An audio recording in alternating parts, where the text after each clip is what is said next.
The fluorescent lights in the HR conference room hummed with the same monotonous drone that had soundtracked my last 3 years at Meridian Technologies.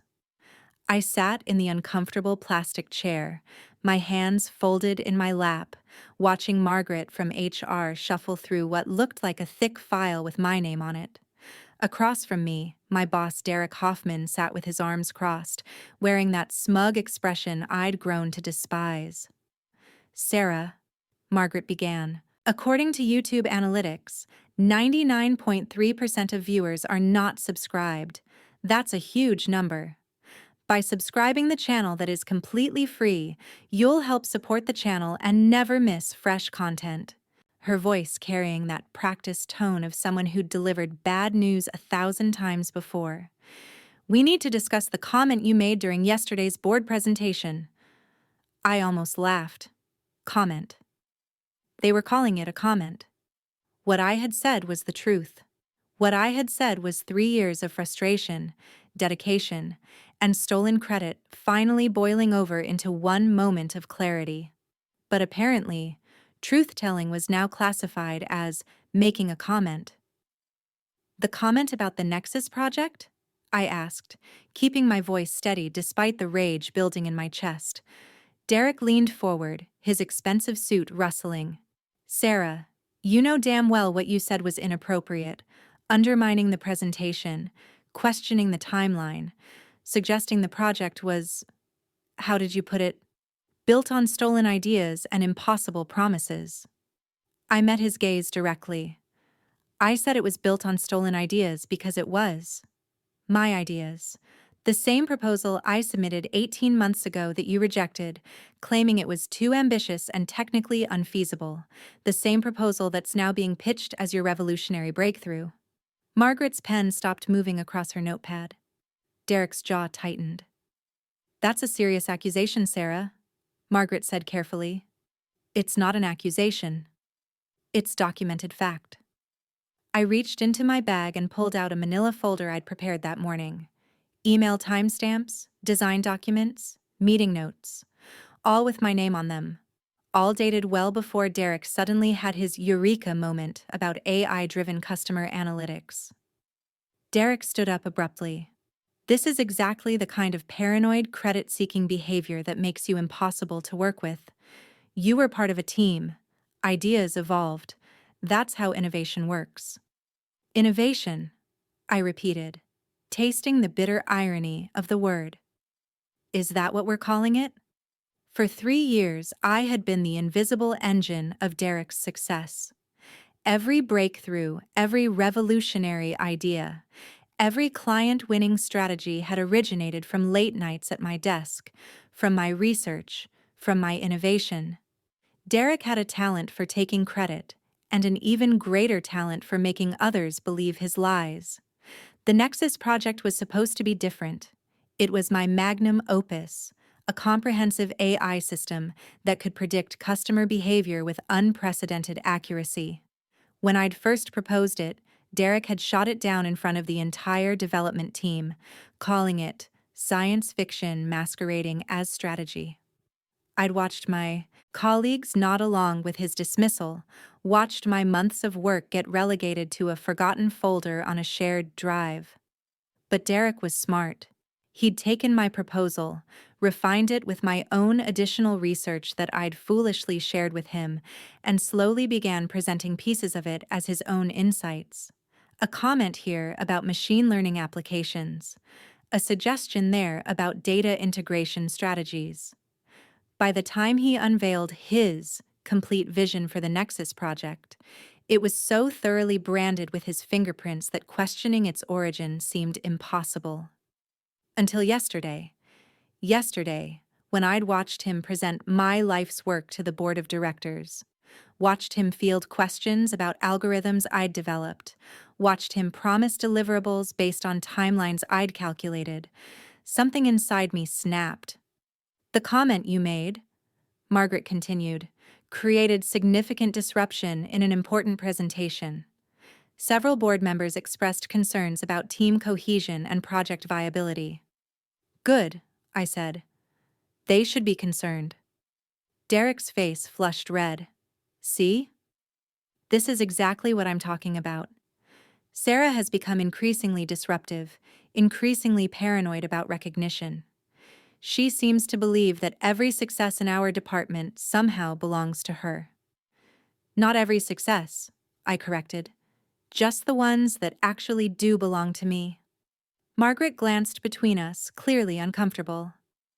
Sarah, I need you to understand the seriousness of this situation.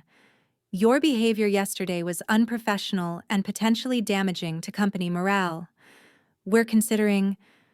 The conference room door opened abruptly. Don't let me interrupt, came a familiar voice. We all turned to see James Morrison, CEO of Meridian Technologies, stepping into the room. He was a tall man in his 50s, silver-haired and sharp-eyed, with the kind of presence that made rooms go quiet. In his hand, he carried a tablet and what looked like a thick printout. Margaret immediately stood up. Mr. Morrison, we weren't expecting... No, I imagine you weren't. His eyes swept the room, lingering on Derek before settling on me. Ms. Chen, isn't it? Sarah Chen, senior developer? I nodded, my heart suddenly racing.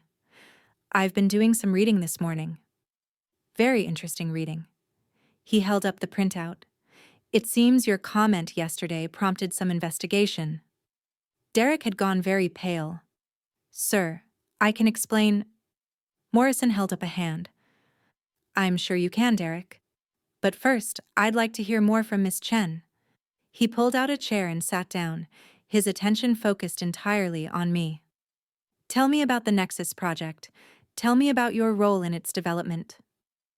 The room fell silent except for the humming of those fluorescent lights. I looked at Derek, whose confident smirk had completely vanished, then at Margaret, who was frantically flipping through her notepad as if it contained some magic solution to this unexpected turn of events. The Nexus project, I began, my voice growing stronger with each word, was my proposal. Originally called the Predictive Customer Intelligence System, or PCIS. I submitted the initial concept in March of last year, along with preliminary technical specifications and implementation timelines. Morrison nodded, making notes on his tablet. Continue. The proposal was rejected by Derek in a department meeting. He called it technically unfeasible and too ambitious for our current resources. I was instructed to focus on smaller, more manageable projects. I paused, glancing at Derek, whose hands were now clenched so tightly his knuckles had gone white. But I continued working on it in my spare time. Refining the algorithms, identifying potential data sources, working through implementation challenges. And how did your spare time project become Derek's revolutionary breakthrough? Derek finally found his voice. Sir, with all due respect, Sarah is presenting a very skewed version of events. The Nexus project evolved from numerous team brainstorming sessions. Sarah contributed, certainly, but so did many others. The idea that she single-handedly created. Derek, Morrison interrupted, his voice carrying a warning edge. I've spent the morning reviewing email archives, project files, and meeting transcripts. I've seen the timestamps. I've seen the documentation. Would you like to revise your statement? The silence stretched out like a taut wire. I could hear Derek's breathing, shallow and quick. Sarah, Morrison continued, turning back to me. Walk me through your evidence. I opened my folder and spread the contents across the conference table. Original proposal, dated March 15th of last year. Email submission to Derek, time-stamped 3:47 p.m. His rejection email, sent the following day. I pointed to each document as I spoke. Subsequent research notes, algorithm developments, data integration strategies, all documented, all time-stamped, all created months before Derek's first mention of similar concepts in team meetings. Morrison studied the documents carefully, occasionally comparing them to his own printouts. These algorithm specifications, he said, they match exactly with what Derek presented yesterday? Not exactly, I admitted. They match with the improved versions I developed over the following months. The versions I shared with Derek during our one-on-ones, thinking we were collaborating on department innovation strategy. Jesus Christ, Morrison muttered under his breath. Then, louder. Derek, help me understand this. You rejected an employee's proposal, then implemented essentially the same proposal under your own name? Derek's mouth opened and closed like a fish out of water. Sir, the development process is complex. Ideas evolve. Teams collaborate. It's not as simple as Sarah is making it seem. Actually, Morrison said, it seems quite simple. He looked at Margaret. How long has this been going on? Margaret looked like she wanted to disappear entirely. We weren't aware of the extent of... How long has Derek been taking credit for Sarah's work? I took a deep breath. 3 years. The customer retention algorithm that saved the Johnson account? Mine. The security optimization that prevented the data breach last summer? Mine. The mobile integration strategy that increased user engagement by 40%? Also mine. Morrison's expression grew darker with each revelation. And you have documentation for all of this? Extensive documentation. Derek stood up suddenly, his chair scraping against the floor. This is ridiculous. Sarah, you're clearly having some kind of breakdown. This paranoid fantasy that you're single-handedly responsible for every success in our department. Sit down, Derek. Morrison's voice cut through the air like a blade. Derek sat. Morrison turned back to me. Sarah, why didn't you bring this to HR earlier? Why didn't you document these concerns through proper channels? The question I'd been dreading, because the answer made me look naive, made me look weak, made me look like exactly the kind of person who could be taken advantage of for 3 years. Because I believed in the team, I said quietly. Because Derek convinced me that taking credit was less important than delivering results. Because he made me believe that recognition would come eventually, that my contributions were valued even if they weren't publicly acknowledged. I paused, feeling the weight of my own foolishness, and because I was afraid that making waves would cost me my job. Morrison nodded slowly. And what changed? What made you finally speak up yesterday? I thought about the moment in that boardroom, watching Derek present my life's work as his own masterpiece, watching the board members nod appreciatively at his innovation. I thought about the promotion he'd undoubtedly receive, the bonus, the accolades. I thought about my own career stagnating while he climbed higher on a ladder built from my stolen ideas. I realized that staying silent was costing me my career anyway, I said. And I realized that I was enabling him to do this to other people. Morrison was quiet for a long moment, studying the documents spread across the table. Finally, he looked up at Derek. Derek, you're suspended pending a full investigation.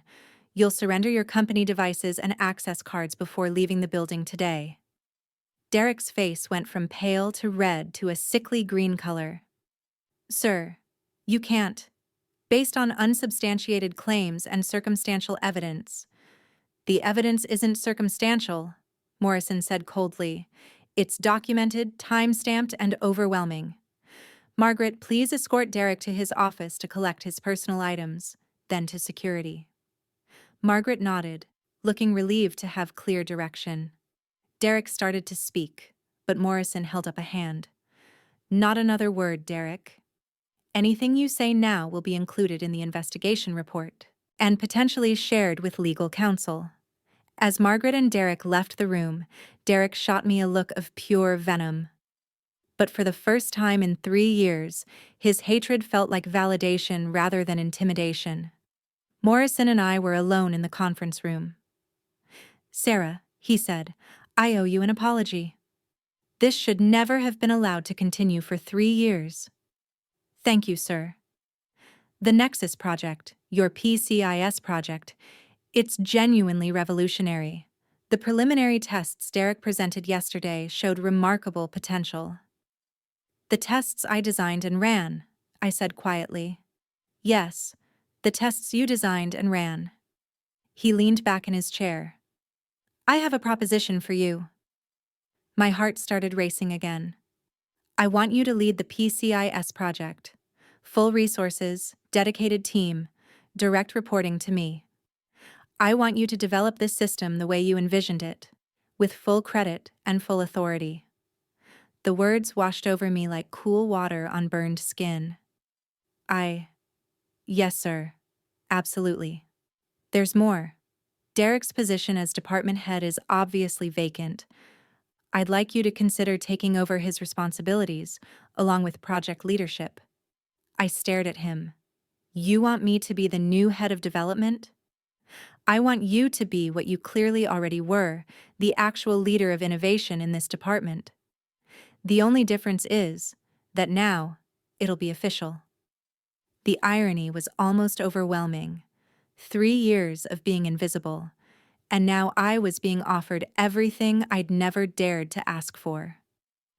What about the investigation? I asked. It'll continue. Derek's actions constitute serious misconduct, possibly rising to the level of intellectual property theft.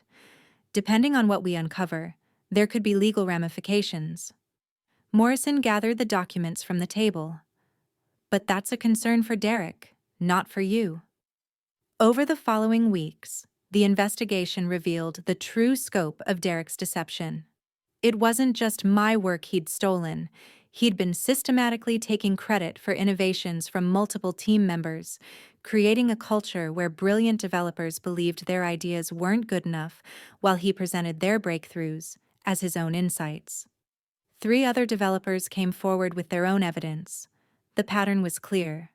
Derek would reject or dismiss ideas in public forums, then quietly develop them with the original creators, gradually taking ownership of the concepts until they became his innovations. The legal ramifications were severe. Derek was terminated for cause, forfeiting his severance package and benefits. The company pursued intellectual property claims, and several clients who had been impressed by his innovations threatened their own legal action for misrepresentation. But the real satisfaction came 6 months later, when I stood in the same boardroom where Derek had presented my stolen work, presenting the fully realized PCIS system, now called Nexus in honor of its journey, to those same board members. The system exceeded all projected performance metrics, I told them, watching their faces light up with excitement. Customer prediction accuracy improved by 68%, retention rates increased by 42%, and we've identified revenue opportunities that our previous systems completely missed.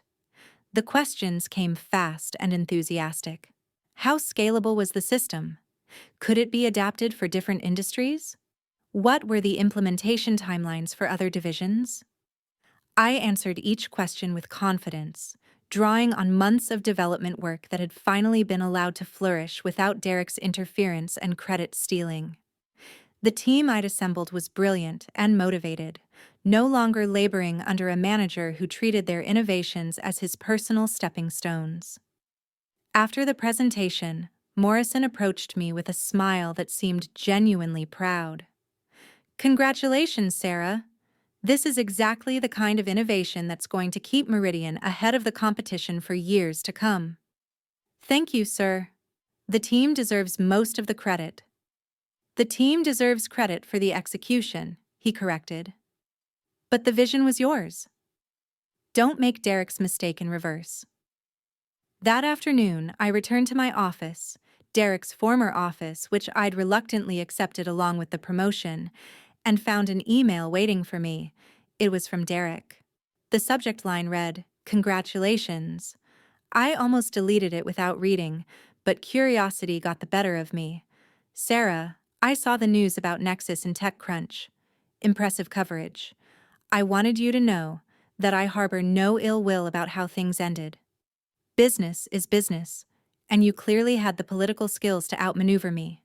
I've started my own consulting firm, focusing on AI strategy for mid-size companies. If you ever need freelance expertise on advanced implementations, I'd be happy to discuss rates. Best regards, Derek Hoffman Principal, Hoffman Strategic Solutions. I read the email twice, marveling at its complete lack of self-awareness. Even in defeat, even after being exposed for years of intellectual theft, Derek couldn't acknowledge what he'd done wrong. In his mind, I'd won through political maneuvering rather than by simply telling the truth about his systematic dishonesty. I deleted the email and turned back to my work. Real work. Innovative work. Work that would bear my name and reflect my vision. But Derek's email had reminded me of something important. This wasn't just my victory. It was a victory for every developer, every innovator, every employee who'd ever had their ideas stolen by someone in a position of authority.